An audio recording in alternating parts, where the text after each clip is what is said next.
பிச்சைத்தனமான இந்த அரசியல்வாதிகள், முக்கியமாக எங்களுடைய தமிழ் பேசுகின்ற அரசியல்வாதிகள், அண்ணன் ஒரு பேரை சொல்லுங்க, சொல்லுவோம் பாவம், எங்களுடைய தமிழ் பேசுகின்ற தமிழீழ அரசியல்வாதிகள் என்று சொல்லிக் கொண்டிருந்த அரசியல்வாதிகளால் தான் இன்றைக்கும் சிதைக்கப்படுகிறோம். இந்த மண்ணிலே சிங்கள மக்களை எதிர்க்க கூடாது என்று நான் சொன்னால், சிங்கள மக்களோடு சேர்ந்து வாழ்வோம் என்று நான் சொன்னால், இவர்கள் பின்னால் இருக்கிறவர்கள் சொல்வார்கள் இல்லை இல்லை சிங்கள மக்களை கொல்ல வேண்டும் என்று. ஆனால் பின்னுக்கு இருக்கின்ற ஒவ்வொரு பேரை சொல்ல எனக்கு வெக்கம். இவர்கள் ஒவ்வொரு தரம் கண்டினிலே ஒன்றாகத்தான் சாப்பிட்டு விட்டு வந்திருக்கிறார்கள். ஆகவே சரியான வெக்கம், மானம், மரியாதை இழந்த ஒரு தமிழினமாக இந்த பாராளுமன்றத்திலே பிரதிநிதித்துவப்படுத்துகிறோம் என்ற போது மிக கவலையாக இருந்தது. அந்த வகையிலே முதலமைச்சர் விஜய் அண்ணா அவர்களுக்கு எங்களுடைய மனமார்ந்த நன்றிகள். எங்களுக்கு வலிக்கிறது, எங்களுக்கு போவதுக்கு இடம் இல்லை. தமிழகம் மட்டும்தான் எங்களுக்கு இருக்கக்கூடிய ஒரே ஒரு இடம். அங்கேதான் எங்களால் வர முடியும். ஏனென்றால் தமிழகத்தில் கால் பதிக்கின்ற போதுதான் இன்னொரு அந்நிய நாட்டுக்கு வந்திருக்கிறேன் என்ற உணர்வு எங்களுக்கு இருக்காது. ஏனென்றால் தமிழகம் எங்களுடைய ரத்தம் சிந்திய இடம். என்னுடைய தேசிய தலைவர் பிரபாகரன் இன்று பாராளுமன்றத்தில் மட்டுமில்லை, முது எலும்புள்ள எவனாவது இருந்தால் முன் தேசிய தலைவருடைய பேரை, இந்த ஸ்ரீதரன், இந்த கஜேந்திரகுமார் பொன்னமனம் எவனாவது இருந்தால் கதைத்து பார். பாராளுமன்றத்துக்கு வெளியே சிங்கள ஊடகங்களையும் போய் நான் என்னுடைய தேசிய தலைவன் கடவுள் என்று சொல்லிக் கொண்டிருக்கிறேன். ஆனால் சாதாரண சிங்கள மக்களை எதிர்ப்பதற்கு நான் முட்டாள் அல்ல, அப்பாவி சிங்கள மக்களை எதிர்ப்பதற்கு நான் முட்டாள் அல்ல. ஆனால் சிங்கள இனவாத அடக்குமுறை அரசு தமிழின படுகொலையை 2009 மே மாதம் 18ஆம் தேதி செய்தது, 2009ஆம் ஆண்டு செய்தது என்பதை இன்றைக்கும் மனதில் நிறுத்தி இன்றைய ஒரு தந்தை இழந்தவனாக இந்த பாராளுமன்றத்திலே நான் கதைத்துக் கொண்டிருக்கிறேன். என்னை பொறுத்தவரைக்கும் இந்த அரசியல் என்பது எங்களுடைய தமிழ் மக்களை அழிக்கிறது. அதற்கு முக்கியமான ஒரு உதாரணத்தை உங்களுக்கு சொல்லலாம். தமிழ்நாட்டிலே இந்த 2 நாட்கள் பயணத்தின் போது தமிழ்நாட்டு மக்கள் என்னை எவ்வளவு ஆதரித்தார்கள் என்பதை தமிழ்நாட்டிலே என்னை கடந்து வந்த உறவுகளுக்கும் என்னுடைய ஊடக பேட்டிகளை பார்த்த உறவுகளுடைய பின்னூட்டங்களிலும் உங்களுக்கு தெரிந்திருக்கும். தமிழ்நாடு எங்களுடைய தமிழீழ தேசத்தை அங்கீகரிக்கிறது. வெறுமனே சிரட்டைகளிலே பாலை குடித்து கொண்டிருக்கின்ற எங்கண்ட கஜேந்திரகுமார் பொன்னம்பலமோ இல்லாட்டி பாவம் உங்களோட பேரை சொல்ல வைக்க இருக்கடாப்பா சொல்லல, அதால் உங்களை போன்றவர்களால் தான் எங்களுடைய தமிழீழம் மீண்டும் அழிகிறது. இந்த பாராளுமன்றத்திலே முதுகெலும்புள்ள ஒரு பாராளுமன்ற உறுப்பினர் தமிழிலே கதைப்பவன் இருந்தால், அவன் தன்னுடைய தாயினுடைய பாலைத்தான் குடிப்பவனாக இருந்தால் என்னோடு சேர்ந்து இன்றைக்கு எங்களுடைய தமிழீழ தேசிய தொடர்பாக கதைக்கலாம். ஆனால் இது வலி, இது ஒருவனின் வழி இல்லை, ஒருத்தியின் வழி இல்லை. இசை பிரியா மட்டுமில்லை, 1000 இசை பிரியாக்கள் புதைக்கப்பட்ட மண்ணிலே என்று புத்தக கோயில்கள் கட்டப்படுகிறது. எங்களுடைய வழிகளை எவனுமே கேட்பதற்கு தயாராக இல்லை. இங்கே காட்டி கொடுக்கிறோம், பெத்த தாயை காட்டி கொடுக்கிறோம், தங்கையை காட்டி கொடுக்கிறோம், அக்காவை காட்டி கொடுக்கிறோம், ஒரு தமிழ் இனத்தை காட்டி கொடுக்கிறோம். ஒரு காட்டி கொடுக்கின்ற இனத்தோடு தான் நாங்கள் வாழ்ந்து கொண்டிருக்கின்ற போது சிதைக்கப்பட்ட ஒரு இனத்தில் இருந்து உங்களிடம் கேட்கிறேன், மறுபடியும் எங்களுடைய மக்கள் நிம்மதியாக வாழ வேண்டும் என்றால் அதற்குரிய அரசியலை என்னை செய்ய விடுங்கள். ஒரு விடயம், நான் எங்களுடைய அண்ணன் சீமான் அவர்கள் அன்றைய தினத்தில் சொல்லியிருந்தார், அவன் என்னடா என்று சொல்லி கேவலமான வார்த்தைகளை எல்லாம் கதைச்சிருந்தார். அண்ணே நல்லால நீங்கள் இந்தியாவில், நான் இந்தியாவுக்கு வரைக்கலைன்னா ஆயுதம் கொண்டு வரையிடாது, இந்த ஆயுதம் கொண்டு வரையில் இருந்தால் நான் ஒன்று சுற்றுப்பேன்டா நல்லால நீ இப்போது இந்தியாவில். ஏனென்றால் இந்திய மக்கள் நல்லவர்கள். எங்களுடைய தேசியம் கதைக்கப்படுகின்ற போது உன்னை அவர்கள் தேசியம் கதைக்கிறாய் என்பதற்காக பார்க்கிறாடே சுற்றுப்பட்டா நீ வந்திருந்தீன்னா யாழ்ப்பாணத்தில் உன்னை வெடி வச்சிருப்பேன். ஆனால் இப்போது இந்தியாவில் பாதுகாப்பாக இந்தியாவில் இருந்து கொள், திரள்நிதி வரும், வேண்டு சாப்பிடு, தின், மலம் களி, அப்படியே இரு எங்களுக்கு. ஆனால் எங்களுடைய இனத்தை விற்காத, எங்களுடைய வலிகளை விற்காத. எனக்கு வலிக்குது, என் அம்மா சாத்திருப்பா, என்னுடைய தந்தை இறந்திருக்கிறார், என்னுடைய தாய் இறந்திருக்கிறார், கற்பழிக்கப்பட்டிருக்கிறார், எங்களுக்கு வலியடா விற்காத. அவ்வளவுதான் உன்னோட கேட்கிறேன். தாராளமாக திரள்நிதி வேண்டு கொள், உன்னுடைய வயிற்றை நிரப்பிக்கொள்ளு, எனக்கு பிரச்சனை இல்லை. ராமநாதன் அர்ஜுனா மந்திரித்துமா ඔබතුමාට විනාඩි 7ක කාලයක් ලැබෙනවා. உயிருக்கும் மேலான இதுவரை இந்த மண்ணிலே கொலை செய்யப்பட்டு கற்பழிக்கப்பட்டு சிதைக்கப்பட்டு அழிக்கப்பட்ட என் இனத்தின் வரலாறுகளுக்கு இன்றைய தினம் மே 18 எங்களுடைய தமிழ் மண்ணின் ஒரு தமிழீழ பாராளுமன்ற உறுப்பினர் என்ற அடிப்படையில் இன்றைய தினம் என்னுடைய வீர வணக்கங்களையும் அதே நேரத்திலே என்னுடைய அஞ்சலிகளையும் செலுத்தி கொண்டு மே 18 ஒரு இனப்படுகொலை, ஒரு இனம் அழிக்கப்பட்ட நாள், ஒரு இனம் சிதைக்கப்பட்ட நாள், ஒரு போராட்டம் காட்டி கொடுக்கப்பட்ட நாள். அதையெல்லாம் தாண்டி சொல்வதாக இருந்தால் ஒட்டுமொத்தமாக தமிழ் பேசுகிறோம் என்கின்ற ஒரு காரணத்துக்காக தமிழன் புதைக்கப்பட்ட இந்த மண்ணிலிருந்து மீண்டும் ஒரு தமிழ் குரல் கேட்க வேண்டும் என்று ஆசைப்படுகின்ற தமிழ்நாட்டு மக்களுக்கும், அதே நேரம் இந்த மே 18ஆம் தேதி எங்களுடைய இனப்படுகொலையை நடந்த விடயத்தை தங்களுடைய மனதிலே இருத்துவோம் என்று சொன்ன தமிழ்நாட்டு முதலமைச்சர் அன்புக்கும் பாசத்துக்கும் உரிய அண்ணா விஜய் அவர்களுக்கும் தளபதியின் தளபதி ஆதவ் அர்ஜுனான் அவர்களுக்கும் ராஜ்மோகன் அண்ணாக்களுக்கும் என்னுடைய மனமார்ந்த நன்றிகளை தெரிவித்துக் கொள்கிறேன். இந்த பயணம் இந்தியாவிற்கான எனது இந்த பயணம் என்னை பொறுத்த வரைக்கும் மிகப்பெரிய வெற்றியை தந்திருக்கிறது. அரசியல் தெரிந்தவர்களுக்கு அது நன்றாக தெரியும். தமிழகம் தமிழீழம் என்பது வார்த்தைகளால் மட்டுமல்ல, மொழிகளால் மட்டுமல்ல, உணர்வுகளால் மட்டுமல்ல. தமிழகம் தமிழீழம் என்பது இரத்தத்தால் இணைந்த 2 பிரதேசங்கள். என்னுடைய கடந்த பாராளுமன்ற உரையிலே நான் சொல்லியிருப்பேன், யாழ்ப்பாணம் மட்டக்களப்பு கொடுங்க. இப்போது எனக்கு இந்த பயணத்துக்கு பிறகு சொல்ல வேண்டியிருப்பது இலங்கையும் சேர்த்து எடுத்துக்கொள்ளுங்கடா தமிழத்துக்கு ப்ளீஸ்.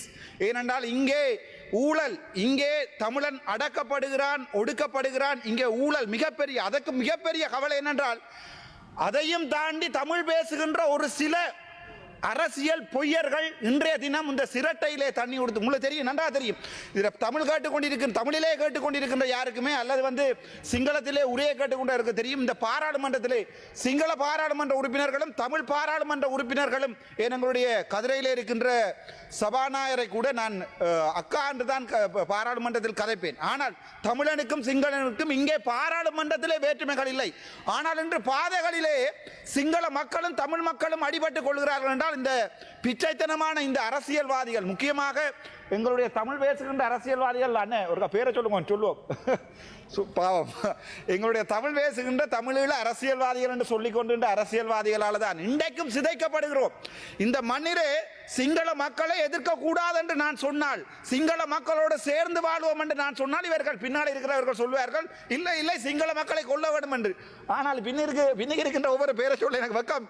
இவர்கள் ஒவ்வொரு தரம் கண்டினிலே ஒன்றாகத்தான் சாப்பிட்டு விட்டு வந்திருக்கிறார்கள். ஆகவே சரியான வெக்கம், மானம், மரியாதை இழந்த ஒரு தமிழினமாக இந்த பாராளுமன்றத்திலே பிரதிநிதித்துவப்படுத்துகிறோம் என்ற போது மிக கவலையாக இருந்தது. அந்த வகையிலே முதலமைச்சர் விஜய் அண்ணா அவர்களுக்கு எங்களுடைய மனமார்ந்த நன்றிகள். எங்களுக்கு வலிக்கிறது, எங்களுக்கு போவதற்கு இடம் இல்லை. தமிழகம் மட்டும்தான் எங்களுக்கு இருக்கக்கூடிய ஒரே ஒரு இடம். அங்கேதான் எங்களால் வர முடியும். என்றால் தமிழகத்தில் கால் பதிக்கின்ற போதுதான் இன்னொரு அந்நிய நாட்டுக்கு வந்திருக்கிறேன் என்ற உணர்வு எங்களுக்கு இருக்காது. ஏனென்றால் தமிழகம் எங்களுடைய ரத்தம் சிந்திய இடம். என்னுடைய தேசிய தலைவர் பிரபாகரன் இன்று பாராளுமன்றத்தில் மட்டுமில்லை, முது எலும்புள்ள எவனாவது இருந்தால் முன் தேசிய தலைவருடைய பேரை, இந்த ஸ்ரீதரன், இந்த கஜேந்திரகுமார் பொன்னமனம் எவனாவது இருந்தால் கதைத்து பார். பாராளுமன்றத்துக்கு வெளியே சிங்கள ஊடகங்களையும் போய் நான் என்னுடைய தேசிய தலைவன் கடவுள் என்று சொல்லிக் கொண்டிருக்கிறேன். ஆனால் சாதாரண சிங்கள மக்களை எதிர்ப்பதற்கு நான் முட்டாள் அல்ல, அப்பாவி சிங்கள மக்களை எதிர்ப்பதற்கு நான் முட்டாள் அல்ல.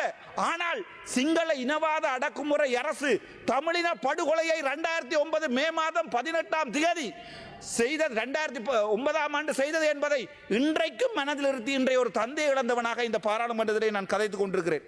என்னை பொறுத்தவரைக்கும் இந்த அரசியல் என்பது எங்களுடைய தமிழ் மக்களை அழிக்கிறது. அதற்கு முக்கியமான ஒரு உதாரணத்தை உங்களுக்கு சொல்லலாம். தமிழ்நாட்டிலே இந்த 2 நாட்கள் பயணத்தின் போது தமிழ்நாட்டு மக்கள் என்னை எவ்வளவு ஆதரித்தார்கள் என்பதை தமிழ்நாட்டிலே என்னை கடந்து வந்த உறவுகளுக்கும் என்னுடைய ஊடக பேட்டிகளை பார்த்த உறவுகளுடைய பின்னூட்டங்கள் இதுவும் உங்களுக்கு தெரிந்திருக்கும். தமிழ்நாடு எங்களுடைய தமிழீழ தேசத்தை அங்கீகரிக்கிறது. வெறுமனே சிரட்டைகளிலே பாலை குடித்து கொண்டிருக்கின்ற எங்கண்ட கஜேந்திரகுமார் பொன்னம்பலமோ இல்லாட்டி பாவம் உங்களோட பேரை சொல்ல வைக்க இருக்கடாப்பா சொல்லல. அதால் உங்களை போன்றவர்களால் தான் எங்களுடைய தமிழீழம் மீண்டும் அழிகிறது. இந்த பாராளுமன்றத்திலே முதுகெலும்புள்ள ஒரு பாராளுமன்ற உறுப்பினர் தமிழிலே கதைப்பவன் இருந்தால், அவன் தன்னுடைய தாயினுடைய பாலைத்தான் குடிப்பவனாக இருந்தால் என்னோடு சேர்ந்து இன்றைக்கு எங்களுடைய தமிழீழ தேசியம் தொடர்பாக கதைக்கலாம். ஆனால் இது வலி, இது ஒருவனின் வழி இல்லை, ஒருத்தியின் வழி இல்லை. இசைப்பிரியா மட்டும் இல்லை, 1000 இசைப்பிரியாக்கள் புதைக்கப்பட்ட மண்ணிலே இன்று புத்தக கோயில்கள் கட்டப்படுகிறது. எங்களுடைய வழிகளை எவனுமே கேட்பதற்கு தயாராக இல்லை. இங்கே காட்டி கொடுக்கிறோம், பெத்த தாயை காட்டி கொடுக்கிறோம், தங்கையை காட்டி கொடுக்கிறோம், அக்காவை காட்டி கொடுக்கிறோம், ஒரு தமிழ் இனத்தை காட்டி கொடுக்கிறோம். ஒரு காட்டி கொடுக்கின்ற இனத்தோடு தான் நாங்கள் வாழ்ந்து கொண்டிருக்கின்ற போது சிதைக்கப்பட்ட ஒரு இனத்தில் இருந்து உங்களிடம் கேட்கிறேன், மறுபடியும் எங்களுடைய மக்கள் நிம்மதியாக வாழ வேண்டும் என்றால் அதற்குரிய அரசியலை என்னை செய்ய விடுங்கள். ஒரு விடயம் நான் எங்களுடைய அண்ணன் சீமான் அவர்கள் அன்றைய தினத்தில் சொல்லியிருந்தார். அவன் என்னடா என்று சொல்லி கேவலமான வார்த்தைகளை எல்லாம் கதைச்சிருந்தார். அண்ணே நல்லால நீங்கள் இந்தியாவில், நான் இந்தியாவுக்கு வரைக்கலன்னா ஆயுதம் கொண்டு வரையலாது, இந்த ஆயுதம் கொண்டு வரையில இருந்தால் நான் ஒன்று சுற்றுப்பேன்டா. நல்ல காலம் நல்ல காலம் நீ இப்போது இந்தியாவில். ஏனென்றால் இந்திய மக்கள் நல்லவர்கள். எங்களுடைய தேசியம் கதைக்கப்படுகின்ற போது உன்னை அவர்கள் தேசியம் கதைக்கிறா என்பதற்காக பார்க்கிறாடே சுற்றுப்பட்டா நீ வந்திருந்தீண்டா யாழ்ப்பாணத்தில் உன்னை வெடி வச்சிருப்பேன். ஆனால் இப்போது இந்தியாவில் பாதுகாப்பாக இந்தியாவில் இருந்து கொள். திரள்நிதி வரும், வேண்டு, சாப்பிடு, தின், மலம்களி, அப்படியே இரு. எங்களுக்கு ஆனால் எங்களுடைய இனத்தை விற்காத, எங்களுடைய வலிகளை விற்காத. எனக்கு வலிக்குது, என் அம்மா சாத்திருப்பா, என்னுடைய தந்தை இறந்திருக்கிறார், என்னுடைய தாய் இறந்திருக்கிறார், கற்பழிக்கப்பட்டிருக்கிறார், எங்களுக்கு வலியடா விற்காத. அவ்வளவுதான் உன்னோட கேட்கிறேன். தாராளமாக திரள்நிதி வேண்டு கொள்ளு, உன்னுடைய வயிற்றை நிரப்பிக்கொள்ளு, எனக்கு பிரச்சனை இல்லை. இந்த விடயத்தை நான் சிங்களத்தை சொல்ல விரும்புகிறேன். அப்பே ஜனதாவிட கக்கியான சிங்கள ஜனதாவிட மெச்சரால දෙමළි කතා කරා සිංහල කියන්න කරුණාකරලා අහන්න. ප්‍රභාකරන්ගේ පින්දූර පුච්චලා එළිය ඔය සීන් දාලා වැඩක් නැහැ. මට ඕන්න මරාගන්න පුළුවන් නාමල් රාජපක්ෂව පාර්ලිමේන්තුව ඇතුලේ. මට ඕන්න නාමලුත් එක ඩීලයක් ගාලා නාමල් කොයි හරි නිකන් ඉන්න දරේ උන්ගේ බෙල්ලෙන් පපුවේ මට ගහන්න පුළුවන්. හැබැයි මමයි නාමල් රාජපක්ෂව දෙන්නම කතා කරලා ඉවර ගන්නවා. සිංහල ජනතාව ගිහිල්ලා ඕක ගිහිල්ලා දෙමළ මිනිස්සුන්ට කැපෙන්න එපා. ඇති අවුරුදු 39ක් අපි රණ්ඩු වුණා. ඒ නිසා අපේ ප්‍රශ්නේ තිබ්බා නම් අපේ ප්‍රශ්නේ තියෙනවා නම් අපි කතා වෙලා 2029 ඉවර කරන්න. දැන් මම අනුර කුමාරසානායත් එක්ක ඕක කතා කරලා ඉවර කරන්න කැමැති. හැබැයි මෙතුමා කියන්නේ දෙමළ ජනතාව අපේ ජනතාව කියලා අන්තිමට මේ නාගදීපට අනේකක් මෙයා කියලා තියෙනවා අනුරාධපුරෙන් එහාට ඔබතුමාගේ කාලය අවසන් කරු මන්ත්‍රීතුමා. සිල් ගන්න නවේ රාජවාදී ආසන නිසා. ඒ නිසා මේ වගේ ජනතාවත් එක්ක කතා කරන්න බෑ. හැබැයි 2029 මම මේක නාමලුත් එක්ක කතා කරලා ඉවර කරන්න. කරුණාකරලා ජාතිවාදී ආසන මේ කරගන්න දෙපා. අපි ඕන්න මමයි නාමලුයි ගාකලා එක්ක මම නාමල් මරනවා නැත්නම් මම නාමල් මරනවා. හැබැයි අහිංසක ජනතාව ඕගොල්ලෝ රණ්ඩු වෙන්න එපා කියලා இல்லிமக் කරලා වාඩි වෙනවා. Thank you. இன்றைய பாராளுமன்ற விவாதத்தின் போது யாழ் மாவட்ட சுயேட்சை பாராளுமன்ற உறுப்பினர் ராமநாதன் அர்ச்சுனா உரையாற்றியதுடன் தமிழ் அரசியல்வாதிகள் தொடர்பாக விமர்சனங்களையும் முன்வைத்தார். இதேவேளை தமிழக அரசியல்வாதி சீமான் தொடர்பாகவும் கருத்து தெரிவித்தார்.